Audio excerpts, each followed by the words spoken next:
عزیزان محترم، آج انشاءاللہ تھوڑی گفتگو قرآن کے مطابق کریں گے، کیونکہ انشاءاللہ چند دنوں میں میں قرآن کریم کی تفسیر کو بیان کروں گا، لیکن اس سے پہلے آپ قرآن کریم کے فضائل کو جانیں کہ قرآن کریم کی کیا کیا فضیلتیں ہیں۔ یہ آپ جانتے ہی ہیں کہ بے شمار فضیلتیں قرآن کریم کی ہیں، لیکن میرے عزیزو، آپ دنیا کی کوئی سی بھی کتاب اٹھائیں،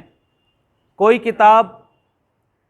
ایسی نہیں ہوگی کہ جس کو چومنے سے آپ کو ثواب ملتا ہوگا۔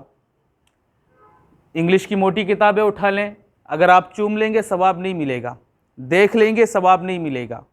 سینے سے لگا لیں گے ثواب نہیں ملے گا۔ یہ صرف قرآن کا اعجاز ہے کہ آپ اس کو چومتے ہیں تب بھی ثواب ملتا ہے، یہ فضیلت ہے قرآن کی۔ آپ اس کو آنکھوں سے لگاتے ہیں تب بھی ثواب ملتا ہے، آپ اسے سینے سے لگاتے ہیں تب بھی ثواب ملتا ہے۔ اور میرے عزیزو، یہی نہیں بلکہ کوئی قرآن پڑھ رہا ہو، آپ سن لیں تو جتنا ثواب پڑھنے والے کو ملتا ہے اتنا سننے والے کو بھی ملا کرتا ہے۔ یہ قرآن کی فضیلت ہے کہ آنکھوں سے لگانے پر بھی ثواب، چومنے پر بھی ثواب۔ اور میرے عزیزو، آپ بتاؤں فضیلت کا کیا عالم ہے قرآن کریم کی، کہ ایک بزرگ کا انتقال ہوا، ایک شخص تھے جو نماز نہیں پڑھتے، ان سے نماز پڑھنا نہیں آتی، روزہ رکھنا نہیں آتا۔ اب میں یہ نہیں کہہ رہا ہوں کہ پرمیشن مل گئی ہے آپ کو کہ نماز نہ پڑھیں یا روزہ نہ رکھیں، میرے عزیزو یہ سنیں، آپ قرآن کی فضیلت میں آپ کو بیان کر رہا ہوں۔ ایک بزرگ تھے، ان کو قرآن پڑھنا نہیں آتا تھا، لیکن جب ان کا انتقال ہوا، انتقال ہونے کے بعد میں کیا دیکھتے ہیں، چند دنوں کے بعد ان کی قبر کھلی، تو قبر میں جب لوگوں نے دیکھا تو ان کی قبر پھولوں سے بھری ہوئی ہے، پھولوں سے منور ہے۔ اندازہ کریں، لوگوں نے سوچا یار یہ تو حافظ بھی نہیں تھے، یہ تو عالم بھی نہیں تھے، مولانا بھی نہیں تھے، مفتی بھی نہیں تھے، قرآن بھی نہیں پڑھنا آتا تھا، نماز بھی درست طریقے سے نہیں پڑھ پاتے تھے، آخر یہ انہیں اعجاز ملا کیسے، یہ شرف ملا کیسے کہ ان کی قبر پھولوں سے منور ہے؟ اور میرے عزیزو، کفن صحیح سلامت ہے، جسم صحیح سلامت ہے، اور آقا کے غلاموں کی شان ہی یہ ہوتی ہے کہ وہ قبر میں بھی جاتے ہیں نا تو قبر ان کے جسموں کو نہیں کھایا کرتی، کفن ان کے میلے نہیں ہوا کرتے۔ کہا نا کہ زمین میلی نہیں ہوتی، زمن میلا نہیں ہوتا، محمد کے غلاموں کا کفن میلا نہیں ہوتا۔ یہ میرے عزیزو، لہذا جب دیکھا کہ قبر پھولوں سے منور ہے،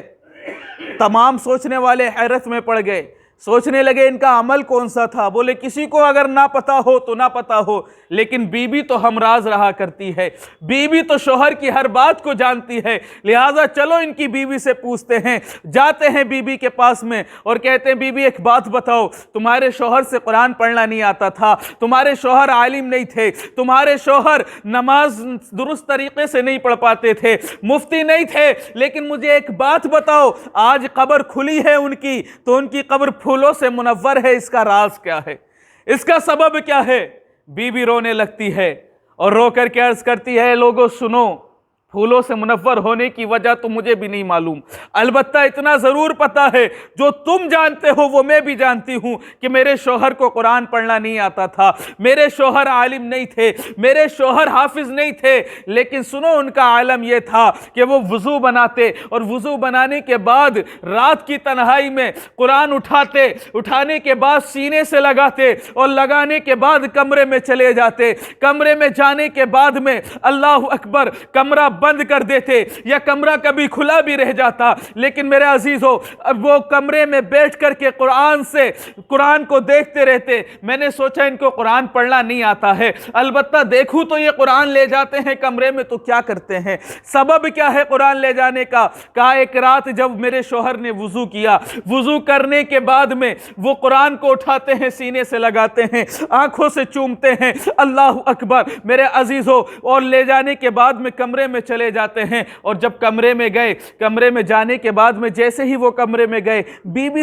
بی بھی چپکے سے کمرے میں چلی جاتی ہے۔ جانے کے بعد میں اب شوہر نے قرآن کھولا ہے، قرآن کھولنے کے بعد میں اللہ اکبر قرآن سامنے رکھتے ہیں، رکھنے کے بعد میں آنکھوں میں آنسو ہیں، اور رب کی بارگاہ میں فریاد کرتے ہیں، مولا تو خوب جانتا ہے میں قرآن پڑھنا نہیں جانتا، مولا تو خوب جانتا ہے کہ میں کسی عالم سے نہیں پڑھا ہوں، میں کوئی مفتی یا عالم نہیں ہوں، ہوں، لیکن مولا میں قرآن پڑھنا نہیں جانتا، البتہ اتنا ضرور جانتا ہوں جو تو نے یہ لکھا ہے یہ بھی سچ ہے، جو یہ ہے یہ بھی سچ ہے، جو یہ ہے یہ بھی سچ ہے۔ ایک ایک سطر پہ انگلی پھراتے جاتے، قرآن کی صداقت کا اقرار کرتے جاتے، مولا یہ بھی سچ ہے، یہ بھی سچ ہے، میں صادق ہوں اس بات پر کہ یہ بھی سچ ہے، یہ بھی سچ ہے۔ یہ آنکھوں سے آنسو جاری ہیں، مولا میں نے کسی عالم سے نہیں پڑھا ہے، لیکن مولا تیری صداقت کا اقرار کرتا ہوں، مولا جو قرآن میں لکھا ہے یہ سچ ہے۔ ایک ایک سطر پہ اسی طریقے سے انگلی پھیرتے جاتے۔ بی بی کہتی ہے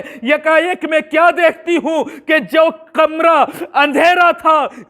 جو کمرہ تاریک پڑا تھا، اس کمرے میں روشنی پیدا ہو جاتی ہے۔ اللہ اکبر، میں باہر آ جاتی ہوں، میرے شوہر نے صداقت کا اقرار کرنے کے بعد میں قرآن رکھ دیا، آنکھوں سے آنسو جاری ہے۔ تو میرے عزیزو، یہ اقرار تھا قرآن کا کہ وہ بی بی کہتی ہے کہ سنو، اس وقت کمرے میں روشنی آئی تھی، آج ان کی قبر پھولوں سے منور کر دی گئی ہے۔